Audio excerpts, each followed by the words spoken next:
Diadakan pembuka menampilkan pegunungan di perbatasan Mongolia, tempat berbagai hal aneh telah ditemukan selama bertahun-tahun. Temuan-temuan ini termasuk fosil-fosil besar makhluk tak dikenal, serta mayat berusia ribuan tahun dengan daging yang masih utuh. Adakan kemudian beralih ke tahun 1979 ketika seorang ilmuwan Profesor Yang Shaolin mengumpulkan tim khusus untuk menyelidiki pegunungan Kunlun. Ia ingin menggali lebih banyak informasi tentang penemuan-penemuan misterius tersebut. Kita kemudian diperkenalkan kepada Hu Baiyi, salah satu dari banyak tentara yang bekerja keras dalam penggalian ini. Dibuktikan dengan fakta mereka sering jatuh ke tanah karena kelelahan yang ekstrim. Untungnya ada putri Profesor Yang Ping, seorang petugas medis yang membantu orang-orang yang membutuhkan. Menurut narasi Hu Baiyi, ia memiliki perasaan tersembunyi terhadap Ping dan ia merasa seperti telah mengenalnya sejak lama. Setelah berhari-hari kerja keras, tim tersebut menemukan tengkorak raksasa, membuat semua orang tercengang. Beberapa saat kemudian, gua mulai bergetar dan akhirnya hal ini menyebabkan ledakan besar dan menghancurkan seluruh camp. Merasakan bahaya, para prajurit bersenjata di bawah pimpinan Komandan Han Junyang memposisikan diri di luar gua, siap untuk berkonfrontasi. Namun hanya Profesor yang keluar dan beberapa pekerja yang selamat. Ledakan itu tampaknya telah membuka jalan di dalam goa. Jadi Han bertanya apakah ada yang ingin menyelidikinya bersama Profesor. Karena risikonya sangat besar, sebagian besar tentara ragu untuk berpartisipasi. Namun Ping yang pemberani segera menawarkan diri untuk membantu ayahnya dalam misi ini. Hal ini mendorong Hu Baiyi untuk ikut serta dan sahabatnya Kang Sun juga memutuskan untuk ikut. Pada akhirnya sekelompok tentara dibentuk untuk menjalankan misi ini. Setelah itu tim berangkat untuk misi mereka menyusuri gua yang hancur. Tak lama kemudian mereka menemukan jurang yang luas yang kemudian mereka turuni. Mereka akhirnya sampai di platform es dengan jalan yang mengarah ke bawah tanah yang gelap. Setelah turun lebih jauh, mereka menemukan gua yang belum dijelajahi yang penuh dengan fosil-fosil aneh. Apakah itu Jobidan? Setelah berkeliling sebentar, mereka menemukan jalan keluar yang membawa mereka ke sisi lain gunung.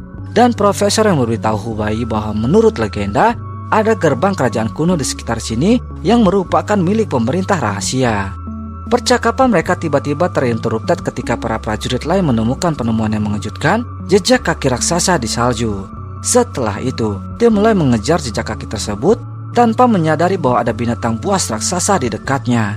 Di perjalanan mereka menemukan banyak makhluk mirip kupu-kupu yang terbangun di sekitar mereka.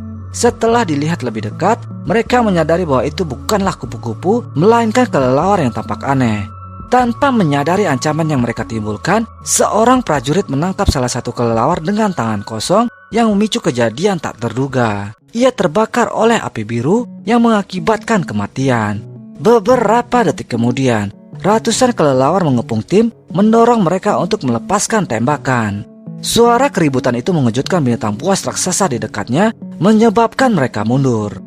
Namun, gerakan tiba-tiba binatang itu memicu longsor yang menimbulkan tantangan lain bagi kelompok tersebut. Namun upaya putus asa untuk bertahan hidup, para prajurit mulai melarikan diri, namun beberapa dari mereka terbunuh. Pada saat titik mereka terpaksa berhenti karena ada jurang di depan mereka. Karena tidak ada pilihan lain, para prajurit berpasangan menggunakan tali sebelum melompat ke dalamnya. Saat mereka jatuh, tali yang mengikat Hu Baiyi dan Ping tersangkut pada bongkahan es, membuat keduanya tergantung. Dan tak lama kemudian, tali putus menyebabkan mereka jatuh ke dalam kegelapan di bawah. Diadakan berikutnya, Hu Baiyi sadar kembali mendapati dirinya berada dalam pelukan Ping. Dia tidak mengerti bagaimana dia bisa selamat dari jatuh seperti itu. Kejadian ini mengurangi jumlah penyintas menjadi 4 orang, Hu Baiyi, Ping, Profesor Yang Ping, dan Kang Sun. Para penyintas ini kemudian mengumpulkan persediaannya sebanyak mungkin sebelum melanjutkan penggalian mereka. Akhirnya mereka menemukan sebuah gua luas dan menara tinggi di tengahnya. Profesor mengenali tempat ini sebagai Istana Suci Kunlun yang kemudian berlutut dan menyalakan lilin. Api langsung menyala dan memanggil sekawanan kelelawar yang mengelilingi menara.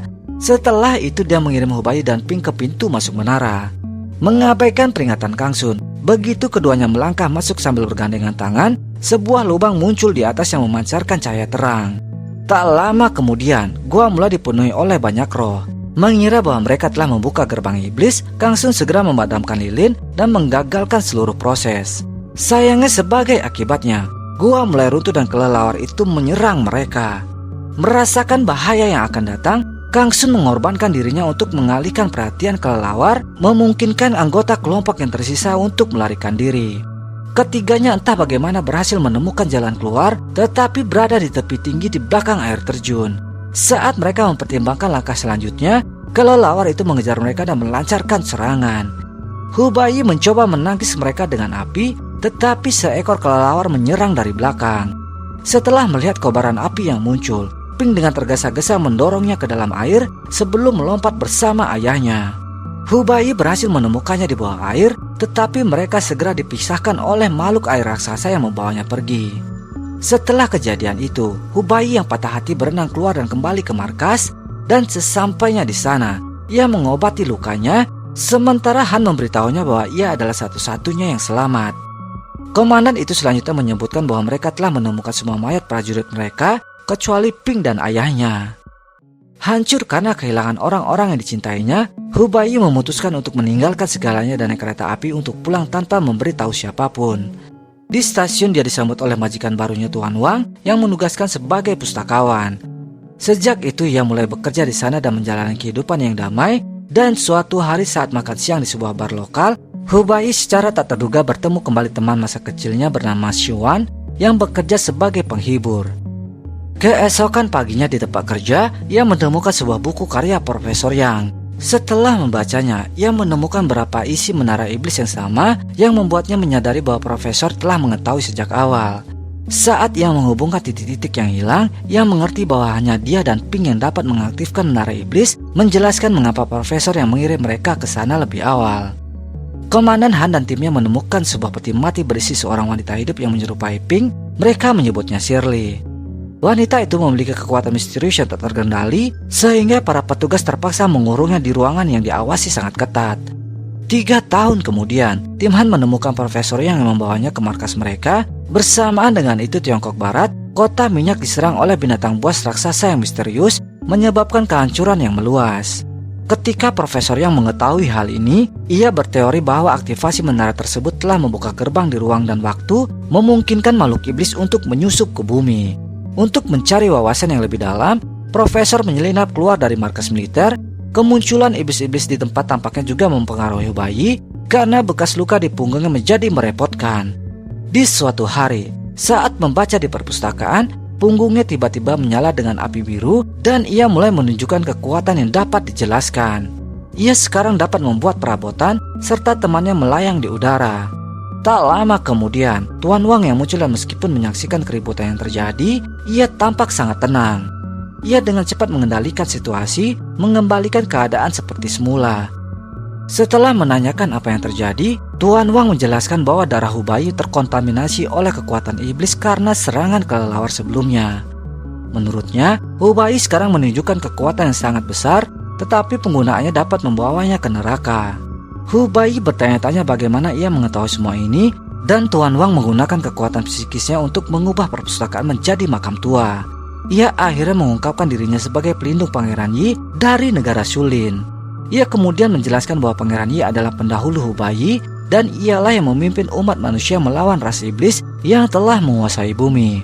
Pangeran Yi menggunakan tubuhnya sendiri untuk menyegel menara tersebut, menjebak sebagian besar iblis di dalamnya, tetapi beberapa di antaranya mengambil wujud manusia. Para iblis sekarang mencari Hubai karena dialah satu-satunya yang mampu membuka menara tersebut. Kembali ke markas militer, Shirley tampaknya memulihkan ingatannya dan secara mengejutkan mengungkapkan keinginannya untuk bertemu Hubai. Akibatnya, ia melacaknya dan menguncinya di perpustakaan. Hubai awalnya menolak untuk bergabung kembali dengan angkatan militer, tetapi dia berubah pikiran setelah mengetahui tentang wanita yang menyerupai Pink. Setelah itu, Hubai menemani komandan dan Kashiwan ikut serta. Han memimpin mereka ke Tiongkok Utara, di mana ia memperkenalkan mereka kepada tim yang akan menjalankan misi untuk menemukan profesor tersebut. Kelompok itu terdiri dari seorang pria bernama Cheng Dong, seorang wanita muda bernama Wei Wei, Shirley, dan tentara lainnya. Terharu saat melihat Shirley, Hubai memanggilnya Pink, tetapi Shirley bersikeras menjemput dirinya Shirley. Kelompok itu kemudian mempersiapkan senjata dan perlengkapan sebelum berangkat menjalankan misi mereka. Mereka pun menempuh perjalanan melalui gurun dan menunggang unta. Pada suatu titik perjalanan mereka dihantam badai pasir yang membuat mereka harus lari menyelamatkan diri. Akibatnya, Kaishawan dan 3 anggota lainnya terpisah dari kelompok, dan setelah berhari-hari melakukan perjalanan tanpa henti, kelompok Hubai tiba di reruntuhan kota minyak sementara kelompok Kaisewan masih berada di tengah gurun. Ketika mereka tiba-tiba diserang oleh makhluk iblis, kelompok Kaisewan semakin terpecah dalam upaya putus asa untuk menyelamatkan diri. Meski telah berusaha, monster-monster itu membunuh 2 dari mereka, sementara Kaisewan dan seorang pria lainnya berhasil mencapai kota minyak dan bergabung kembali dengan kelompok utama. Setelah mendengar konfrontasi mereka dengan monster-monster itu, Hubei menyarankan untuk pergi agar terhindar dari pembantaian seperti yang terjadi sebelumnya di goa. Namun Shirley dan Hubei memutuskan untuk tetap tinggal dan menyelesaikan misi mereka. Diskusi mereka tiba-tiba terinterrupted oleh suara monster yang mendekat. Akibatnya mereka mempersenjatai diri dan bersiap untuk bertarung. Mereka segera menembak jatuh monster pertama sebelum mengejar yang kedua. Namun ketika mereka berbalik, monster pertama sudah pergi. Shirley berlari menuju sebuah sekolah yang terbengkalai dan Hubei mengikutinya. Setelah mereka masuk, ia menemukan banyak mayat tergantung di langit-langit. Kemudian ia menemukan sebuah terowongan yang membawanya ke makam pangeran, dan tak lama kemudian ia diserang oleh makhluk yang membuat dia pingsan. Makhluk itu menyerang untuk menghabisinya, tetapi Shirley ikut campur dan membuat makhluk itu pergi. Dalam kejadian yang tak terduga, dia menggunakan kekuatannya untuk memasuki tubuh Hubei. Dalam kejadian yang tak terduga, dia menggunakan kekuatannya untuk memasuki tubuh Hubei ke dalam peti mati. Monster-monster iblis itu muncul di tempat kejadian, sehingga kelompok itu berlindung di lantai atas gedung dan melawan balik menggunakan peluru perak dan peluncur roket. Dari mana mereka mendapatkan itu? Terbukti bahwa iblis-iblis itu memiliki kekuatan yang luar biasa, sehingga peluru tidak efektif melawan mereka. Di sisi lain, Wewe menyamar sebagai salah satu manekin dan berusaha sekuat tenaga untuk tetap tidak bergerak agar tidak tertangkap. Begitu makhluk itu menjauh, dia berlari ke arah Kausan dan keduanya bersembunyi di dalam bus. Namun kemudian makhluk itu menemukan mereka dan mulai menyerang kendaraan tersebut. Setelah beberapa waktu, Hubei sadar kembali dan mulai berteriak minta tolong. Sementara itu, luka di lengannya sembuh dengan cepat dan membuatnya kebingungan. Dia kemudian teleportasi ke gua yang sama berisi menara iblis. Di sana dia menyaksikan makhluk menjatuhkan tubuh Pink ke dalam api yang akhirnya dirasuki oleh iblis. Setelah makhluk itu pergi, Hubei mendekatinya, menuntut kembalinya Pink. Namun, Ratu menolak untuk menyerahkan tubuh Pink karena dia memiliki kekuatan untuk membuka menara tersebut. Ia malah mengusulkan agar sang pahlawan menerimanya ke menara dan membuka pintu yang sudah lama menunggu. Sang pahlawan berpikir sejenak, tetapi dengan sopan menolak. Dia bersikeras untuk dikirim kembali ke kota minyak, menegaskan bahwa dia akan menemukan cara lain. Ratu Iblis pun menganggap ini lucu, tetapi memutuskan untuk memberinya kesempatan memindahkannya kembali melalui teleportasi. Pada saat ini, Shirley mengendalikan semua makhluk mengerikan dan mengarahkan mereka untuk menyerang anggota tersebut. Saat dia kembali, Hubei memperhatikan makhluk itu menyerang bus yang ditumpangi Kaisewan dan Weiwei. Jadi dia dengan cepat menembak jatuh makhluk itu dengan peluncur roket. Melihat ini, makhluk-makhluk lain menyerbu ke arahnya, tetapi Shirley menyelamatkannya. Mengetahui bahwa dialah kunci untuk membuka pintu menara, dia kemudian memeluknya dan menjamin keselamatannya. Namun Hubei yang menyadari bahwa Pink tidak akan pernah kembali, mengambil pistol dan menembaknya 3 kali. Ini menyebabkan semua makhluk menghilang dan menara iblis runtuh. Dalam napas terakhirnya, dia mengakui bahwa dialah satu-satunya yang dapat membunuhnya. Dia kemudian tanpa diduga menciumnya sebelum jatuh ke tanah. Beberapa saat kemudian, Shirley berubah menjadi Pink yang mengungkapkan kebahagiaannya karena dapat bertemu dengannya untuk terakhir kalinya. Namun Hubei masih belum siap kehilangannya. Dia menggendongnya dan membawanya ke peti mati pangeran, berharap itu bisa menyembuhkannya. Dia berbaring di sampingnya dan dengan lembut menyentuh dahinya dengan dahinya sendiri. Hal itu memicu gelombang kenangan dari masa kecilnya. Ternyata Pink memiliki kemampuan supranatural bawaan, kekuatan untuk menghidupkan kembali makhluk yang telah meninggal. Ini menjelaskan bahwa Hubei selamat meskipun jatuh ke jurang yang dalam dan gelap sebelumnya. Namun Ibu Pink melarangnya menggunakan kekuatan ini karena suatu alasan. Suatu hari ibunya meninggal setelah terbakar dalam api biru, mengungkapkan bahwa dia adalah keturunan iblis yang mengambil wujud manusia. Sebelum penglihatan itu berakhir, Pink mengungkapkan cintanya yang tanpa syarat kepada Hubei dan memintanya untuk menemukan ayahnya. Dengan itu dia meninggalkan dunia, meninggalkan Hubei dengan hati yang hancur. Setelah beberapa saat menyesal, dia kembali tenang dan memutuskan untuk menghormati keinginan terakhirnya. Film berakhir dengan Hubei melanjutkan misi dengan anggota tim lainnya.